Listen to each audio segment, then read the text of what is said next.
Good afternoon, everybody, and welcome to this week's recording of Keeping an Eye on the Geopolitical Ball with me, Jamie Shea, Senior Fellow at Friends of Europe.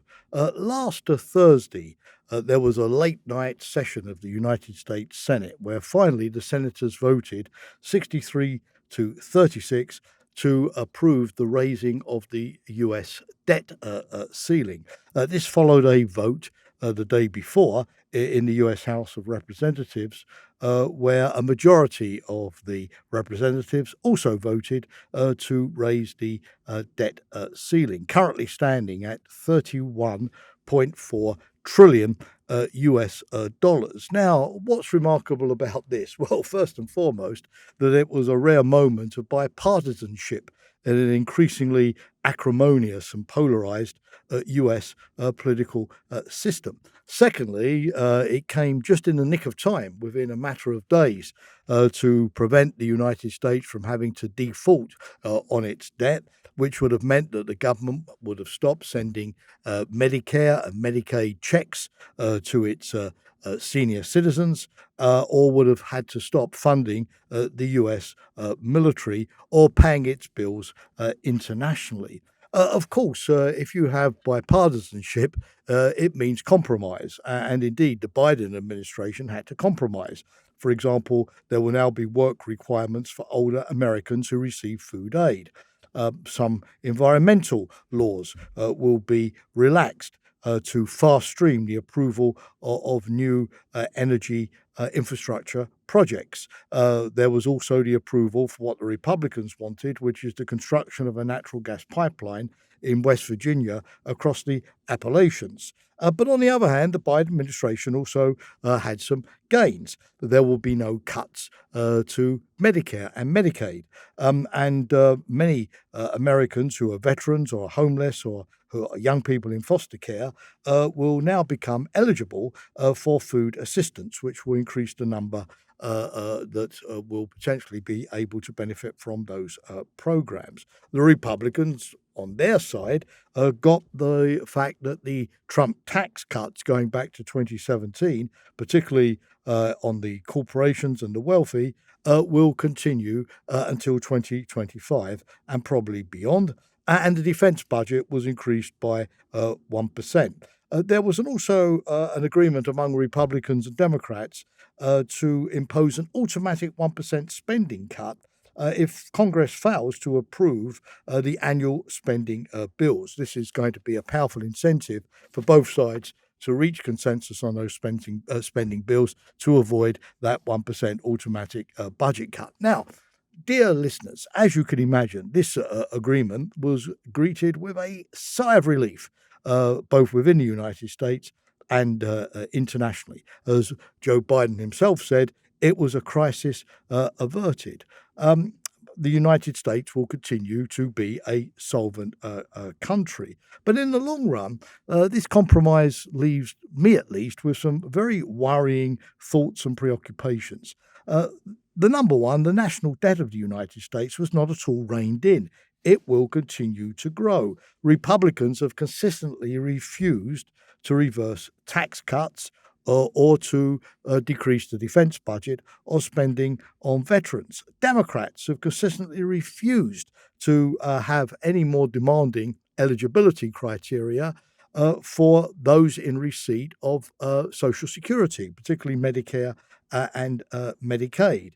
The Republicans wanted to decrease the national debt by 4.8 trillion by making savings over the next decade. Even the Biden administration agreed to cuts of $3 trillion, but at the end, the compromise means that at the very maximum, the US debt will only be cut by 1.5 trillion if the savings are all realized. So at the moment, according to US budget experts, the US national debt is on track to exceed $50 trillion in a decade from now. Also, if you look at where the cuts occurred, they only affected 1/7 of the US annual government budget of $6.4 trillion. Dollars, which means that therefore 6/7 of the budget is still being ring fenced and cannot be touched at all. Now, the advantage of this agreement was that it will remain in place until January 2025, which means that it won't be debated next year, which of course is an election year. But again, if we look at the long term, we see that Social Security costs in the United States will increase by 67% up to 2032. And the number of people in the US population who are 65 or over will go up from 34% to 46%, which means that whereas a couple of years ago, the United States was always being portrayed as a young population, particularly compared with demographics in Europe, it's now, like Europe, becoming a greying population as well. In other words, 37% of the entire US budget will go on Medicare and Medicaid alone. And that will mean that the cost to the United States of servicing every year that debt will go to $1.4 trillion just on interest payments, which is almost double the size of the current United States defense budget. Republicans also made clear that they want to extend the Trump tax cuts after 2025, which has led the International Monetary Fund to say that the United States now is not raising enough tax revenue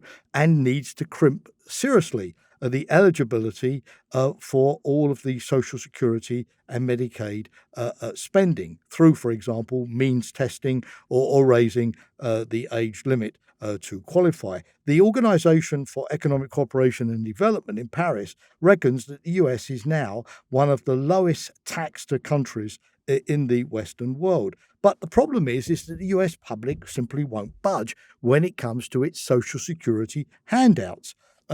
84% of Democrats, according to a recent Reuters Ipsos poll, don't want any changes, and a staggering 73% of Republicans, despite the Republican Party always calling for spending reductions, also don't want these budget cuts to be contemplated at all. So Congress is basically paralyzed between the Republicans demanding their tax cuts and the Democrats demanding their Social Security. Well, what does all this mean? Well, it means that on present trends, the United States is going to become increasingly insolvent.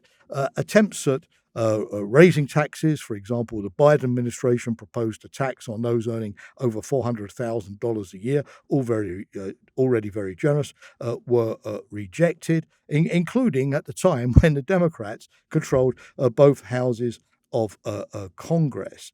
So if this paralysis and the lack of reform of the US Constitution continue, what does it mean? Well, from a geopolitical perspective, and of course the title of these talks is Keeping an Eye on the Geopolitical Ball, it means that the United States has to be careful in the way it handles China. The American academic from Columbia, Michael Doyle, has estimated that it cost the United States $13 trillion in 1990 to prevail in the Cold War. And that was against the Soviet Union, which was a much less dynamic and economically successful country than China. What this therefore means, dear listeners, is that if the US gets involved now in a Cold War style 40 to 50 year confrontation with China, the cost could go well above 13 trillion, but over 100 or 200 trillion dollars in 2023 dollar terms. This would be in terms of domestic stability at home and American commitments overseas completely unsustainable. So the lesson for me of the US budget debate of last week is that the United States has a serious interest in preventing a Cold War with China. How to do it? Well, obviously, to try to stick to the status quo over Taiwan, or, for example, to draw China into Indo-Pacific trading pacts that the United States is looking at the moment, to have arms control talks with China, to reduce military spending levels, cut nuclear arms, and those kind of things, to have security at much lower levels, to have agreement on technology standards, to involve China more into international organizations. I'm not talking about appeasement. If China confronts the United States aggressively, as Putin has done in Ukraine, then the United States will need to respond. But while there's a still chance of averting Cold War II, the United States also has the best chance of averting an economic breakdown. Thank you very much for listening today, and I look forward to engaging with you next week.